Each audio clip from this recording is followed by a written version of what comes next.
अस्सलाम वालेकुम friends, I am doctor Nazia and welcome back to my channel. तो आज मैं आपसे कोई डिज़ीज़ या कोई होम्योपैथिक मेडिसिन के बारे में बात नहीं करूंगी, बल्कि आज मैंने ये वीडियो बनाया है आपसे डिस्कस करने के लिए, आपको बताने के लिए कि होम्योपैथिक मेडिसिन जो होती हैं उनको किस तरह से लिया जाता है, क्या प्रोसीजर होता है, क्या चीज़ें मना होती हैं, क्या चीज़ें मना नहीं होती है, और बहुत सारे आपके डाउट्स हैं जो मैं आज क्लियर करूँगी इस वीडियो में। तो वीडियो को पूरा देखिएगा ताकि आप क्लियरली समझ सकें कि होम्योपैथिक ट्रीटमेंट किस तरह से होता है। तो सबसे पहला डाउट की तरफ आते हैं। सबसे पहला डाउट ये होता है, जो लोग बहुत ज़्यादा सवाल करते हैं कि क्या एलोपैथिक और होम्योपैथिक मेडिसिन्स एक साथ चल सकती हैं या नहीं। तो मैं आपको ये बता दूं कि होम्योपैथिक और एलोपैथिक मेडिसिन्स बिल्कुल एक साथ चलती हैं। बस आपको एक चीज़ का ध्यान रखना है कि दोनों मेडिसिन्स या दोनों ट्रीटमेंट के बीच में कम से कम आपको 1 घंटे का इंटरवल रखना है। 1 घंटे का गैप होना चाहिए दोनों मेडिसिन्स के बीच में, ताकि दोनों अपना एक्शन प्रॉपर्ली बॉडी पे कर सकें। तो ये चीज़ होती है।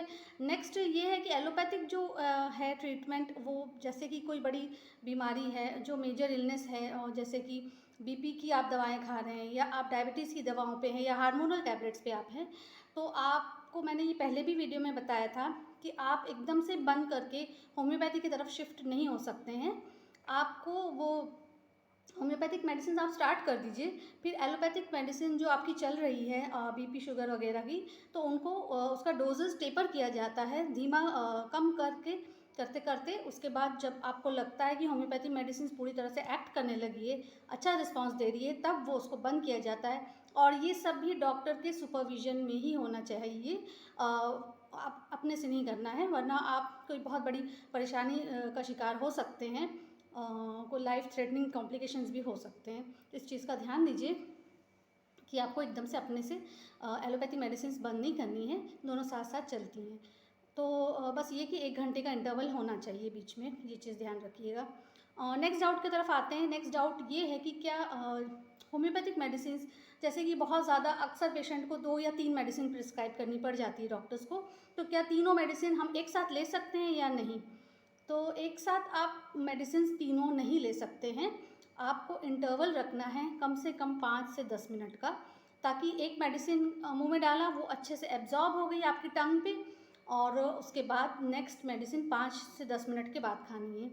तो प्रॉपर टाइम मिलेगा मेडिसिन को अपना एक्शन करने में। आप एक साथ नहीं लेना है। हाँ, अगर डॉक्टर ने आपको एडवाइस किया है कि आपको ये दोनों मेडिसिन कॉम्बिनेशन में लेना है, तब आप बिल्कुल दोनों एक साथ ले सकते हैं। तो ये चीज़ है।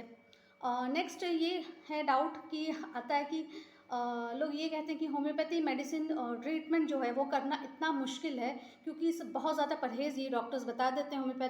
होम्योपैथिक फिजिशियंस बताते हैं कि सब कुछ बंद हो जाता है, ये नहीं खाना, वो नहीं खाना, ये नहीं करना, तो हम इसलिए होम्योपैथिक ट्रीटमेंट नहीं कर सकते। लेकिन ऐसा कुछ भी नहीं है। आपको डॉक्टर कोई परहेज़ बताता है अगर, तो ज़रूरी नहीं है कि वो दवाओं की वजह से हो, होम्योपैथिक मेडिसिन की वजह से हो, बल्कि ये हो सकता है, यही होता है कि ज़्यादा परहेज़ आपकी जो बीमारी है उससे रिलेटेड होता है। जैसे कि यूरिक एसिड हाई है, किसी पेशेंट में लेवल्स हाई चल रहे हैं, तो डॉक्टर्स एडवाइस करता है कि प्रोटीन डाइट कम करिए। और अगर शुगर पेशेंट है यानी डायबिटिक है, तो उसको शुगर इंटेक लो करने कहा जाता है। हार्ट पेशेंट है तो उसको ऑयली, फैटी और स्टार्ची फूड्स खाने मना किया जाता है। तो ये आपकी बीमारी से रिलेटेड होता है, ना कि होम्योपैथिक मेडिसिन से। हाँ, कुछ चीज़ें ऐसी हैं जो होम्योपैथिक ट्रीटमेंट के दौरान मना की जाती है, जैसे कि रॉ गार्लिक, रॉ ऑनियंस, और क्लोव्स आता है, लौंग है, इलायची, ये सब जो चीज़ें हैं, इनका फ्लेवर बहुत देर तक मुंह में रहता है, एरोमा इसका, तो जिसकी वजह से होम्योपैथिक मेडिसिन को एक्ट करने में प्रॉब्लम होती है। क्योंकि होम्योपैथिक मेडिसिन का ये है कि वो टंग से ही अपना एक्शन स्टार्ट करती है। टंग पे नर्व एंडिंग्स होती हैं छोटी छोटी, वहीं से वो एक्शन स्टार्ट कर देती है। तो इसीलिए कहा जाता है ना, चूस के खाना है, ग्लोब्यूल्स है, टैबलेट है, आप चूस के खाइए, और लिक्विड बताया जाता है आप टंग पे लीजिए, वो यही वजह है। तो अगर आपने ये सारी चीज़ें खा रहे हैं साथ में, जैसे कच्चा लहसुन खा रहे हैं, प्याज खा रहे हैं, तो होम्योपैथिक मेडिसिन एक्ट करने में, उसको अपना एक्शन दिखाने में बहुत मुश्किल हो सकती है। इनफैक्ट एक्शन निल भी हो सकता है। अगर आप ये सारी चीज़ें खा रहे हैं तो ये सारी चीज़ों का परहेज़ करें। हाँ, आप सब्ज़ी में डाल के खा सकते हैं ये सारी चीज़ें, लेकिन रॉ नहीं। तो इस चीज़ का ध्यान दें। नेक्स्ट ये कि कॉफ़ी, तो कॉफ़ी एक ऐसी चीज़ है जो आपको बिल्कुल बंद करना है अगर आप होम्योपैथिक मेडिसिन्स पे हैं। तो कॉफ़ी ही एक चीज़ है जो बिल्कुल बंद करने कही जाती है, इस वजह से क्योंकि कॉफ़ी एक एंटीडोट है हमारे होम्योपैथिक मेडिसिन्स के।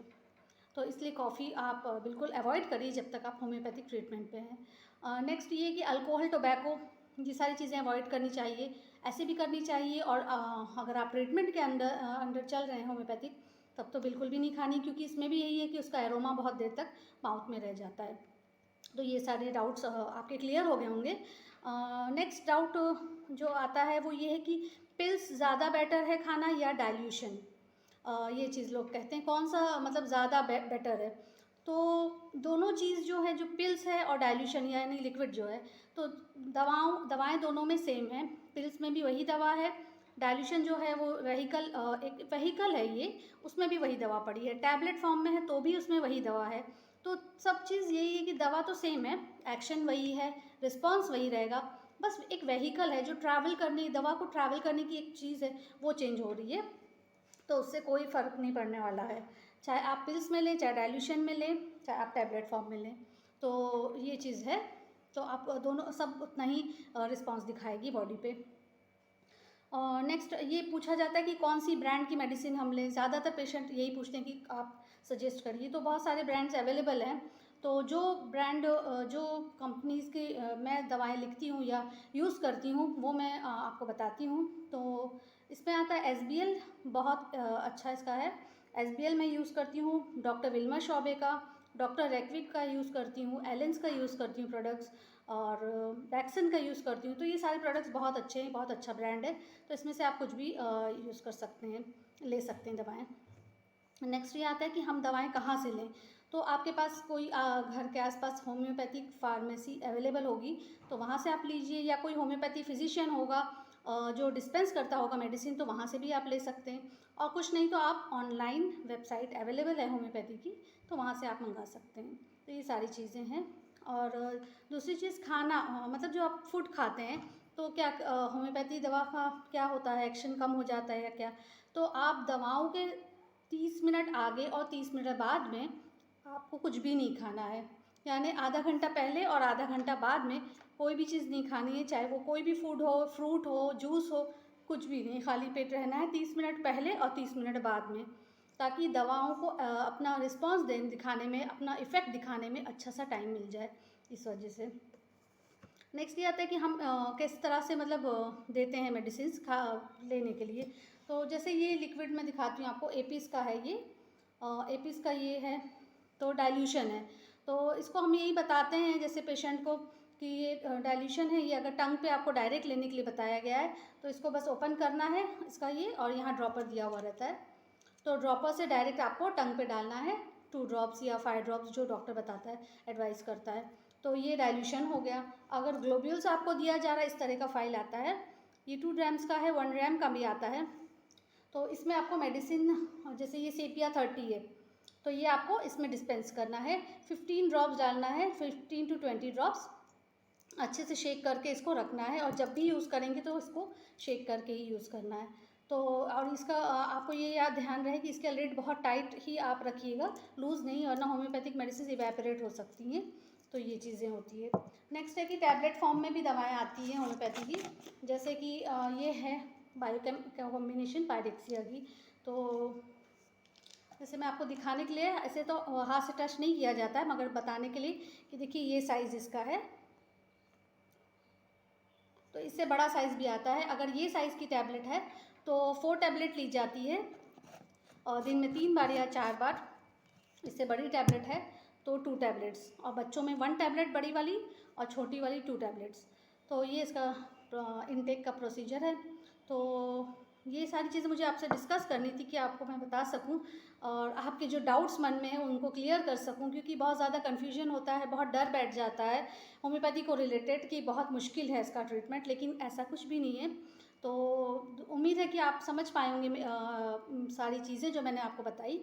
और इसके अलावा भी अगर कोई डाउट है तो आप मुझे कमेंट करके पूछ सकते हैं, या व्हाट्सएप पे मैसेज कर सकते हैं। तो ये सारी चीज़ें हैं। और ठीक है, फिर लाइक शेयर और सब्सक्राइब कर दीजिएगा मेरे चैनल को, और अच्छे अच्छे कमेंट्स करिएगा। और बहुत सारे रिक्वेस्ट आ रहे हैं मेरे पास वीडियोस के लिए कि इस पे वीडियोस बनाइए, तो वो धीरे धीरे मैं कवर करूँगी इंशाल्लाह। तो take care, go for homeopathy. Allah हाफिज़।